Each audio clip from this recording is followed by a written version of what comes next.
네, 오늘은 고무 패킹 마감재로 5년 정도 쓴 변기 분해 해체하고 청소하고 변기 교체하고 재설치하는 그 과정입니다. 이렇게 고무 패킹 상태로 오래 쓰면은 좀 더러운데요. 진짜는 이제 여기에요. 요 고무 패킹이 끼워지는 요 틈새. 이쪽이 리얼 더럽습니다. 물이 이제 들어가서 썩어가지고 이렇게 색이 변하는 건데, 예, 상당히 더럽고 이제 벌레 같은 것도 좀 서식을 하는 경우도 있어요. 오래되면은 이제 바닥을 좀 청소를 하고요. 작업을 해야 되는데 요 고무 패킹 정심을 일단 빼는 게 일입니다. 이게 단단히 박혀 있기 때문에 망치로 이렇게 살살 달래가면서 뽑아줘야 되고요.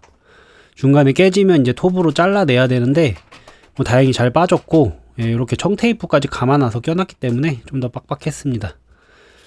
이제 바닥에 있는 요 찌든때를 조금 닦아줘야 되는데, 뭐 어쨌든 물이 이제 오랫동안 썩어서 만들어진 때이기 때문에 뭐 닦으면은 닦이긴 합니다. 이제 안 되면은 뭐 칼로 조금 긁어내야 하는 경우도 있고요. 지금 뒷벽에서 배관 중심까지는 32.5cm 정도 나오는 상태입니다. 이런 경우에는 이제 비파괴 편심을 이용해서 시공을 하면은 원하는 방향으로 최대 2.5cm 이동시킬 수 있기 때문에 변기를 벽에 딱 붙여서 알맞게 설치를 할 수 있습니다. 오늘 사용할 변기는 이제 아메리칸 스탠다드 웨이브 S 투피스 변기고요. 지금 변기에 비파괴 편심을 연결하는 작업은 다 됐고, 이제 배관에 올리는 장면입니다.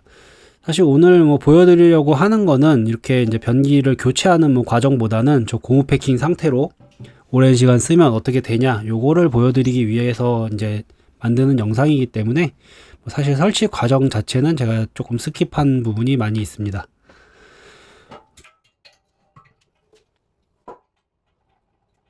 예, 안방 변기는 교체를 완료했고 이제 거실 변기는 재설치를 할 차례입니다. 고무 패킹 상태는 마찬가지로 처참하죠. 예, 엄청 더럽습니다. 뭐 벌레도 조금 기어다니고 뭐 그러긴 했는데, 예, 그런 것까지는 자세히 보여드리진 않을 거고요. 너무 징그러우니까. 이제 건설사들은 요 고무 패킹 마감재를 뭐 반영구적인 자재다라고 얘기를 하면서 쓰기는 해요. 근데 이제 그거는 건식 화장실에서 사용할 때의 얘기고, 요런 습식 화장실, 우리나라의 대부분 화장실들은 다 습식으로 물 청소하면서 사용을 하시죠. 요런 데서는 최악의 자재라고 생각을 합니다.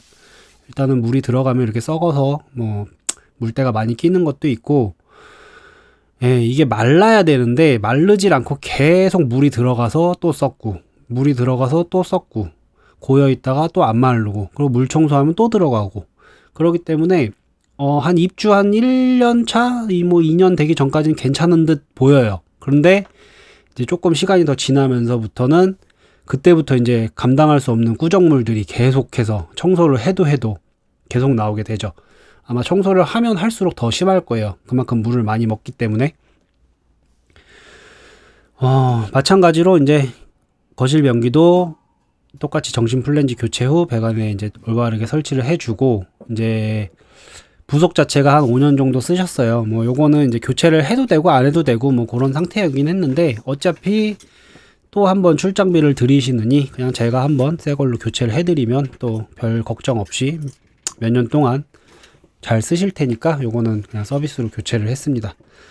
이렇게 부속 같은 경우는 보통 한 5년 정도 쓰시고 뭐 예방 차원에서 한번 갈아주시면 좋고요.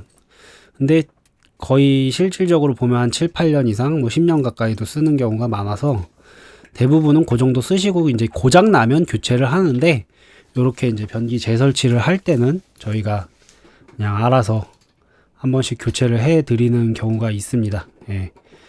왜냐면은 이제 한번 제가 수리를 하고 비용을 받고 이제 철수를 한 입장에서 뭐 같은 문제는 아니지만, 예, 부속이 또 고장 나서 뭐 와주세요 라고 했을 때 뭐 또 가는 것도 좀 그래요. 출장비를 가서 또 받는 것도 좀 그렇고, 그러기 때문에 그냥 웬만하면 한 번에 가서 또다시 방문하는 일이 최소한 2년 정도는 다시 가는 일이 없길 바라며 이렇게 미리 예방 차원에서 부속까지 교체를 하고 있고요. 이제 이런 거는 집에서 뭐 셀프로 하셔도 충분히 하실 수 있는 부분이기 때문에, 뭐 손재주가 좀 있거나 뭐 집에 연장 같은 게 있으시면은 뭐 직접 해보셔도 괜찮습니다. 예. 이제 수평 잡고 시멘트로 마감만 하면은 재설치는 끝이 납니다.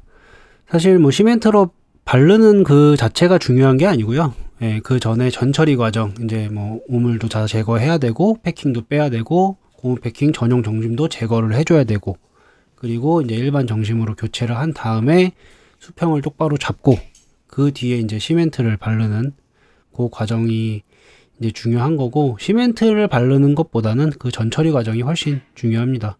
예. 이제 오늘은 뭐 사실 이런 작업 과정 뭐 요거보다는 고무 패킹 자체를 한 5년 정도 쓰면은 어떻게 되냐, 뭐 요거를 좀 더 보여드리고 싶었어요. 지금도 이제 신축 입주하는 아파트들 중에 이렇게 고무 패킹 마감재를 사용하는 아파트들이 아직도 많이 있습니다. 예, 뭐 몇 개 아직도 있는데, 그런데 입주할 때마다 이제 저희한테 막 전화를 하세요. 뭐 이거 그냥 써도 되냐, 아니면 빼야 되냐, 작업해야 되냐, 뭐 비싸냐, 싸냐, 뭐 막 궁금한 게 많으신데, 이런 걸로 통해서 이제 그런 궁금증들은 조금 해결을 되셨으면 좋겠고요. 어쨌든 제가 본 바로는 뭐 진짜 건식으로 아예 화장실에 바닥에 물을 뿌리지 않고 사용하는 사람이 아닌 이상은 이 고무 패킹 마감재의 수명은 저는 길어야 2년이라고 봅니다. 대부분 2년 정도 쓰시면은 이제 증상이 나타나더라고요. 네, 그 전에 이제 시작되는 경우도 있고, 아니면 뭐 조금 건조하게 청소 많이 안 하시고 쓰시면 조금 더 괜찮은 경우도 있고요. 좀 아이러니해요. 청소를 안 할수록 더 깨끗합니다. 청소를 많이 할수록 더 엉망이 되고, 예, 물 청소를 많이 하면은 그만큼 물이 많이 들어가기 때문에, 물이 이제 고무 패킹 그 틈새에 들어가서 썩어서 마르는 그 시간이 없기 때문에 계속 꾸정물이 나오고 문제가 생기더라고요. 예, 이렇게 해서 이제 오늘 고무 패킹 마감재의 단점 좀 알아봤고요. 뭐 해결 방법까지 이렇게 보여드렸습니다. 뭐 궁금한 거 있으시면 댓글 주셔도 되고요. 예, 영상 시청해 주셔서 감사합니다. 끝.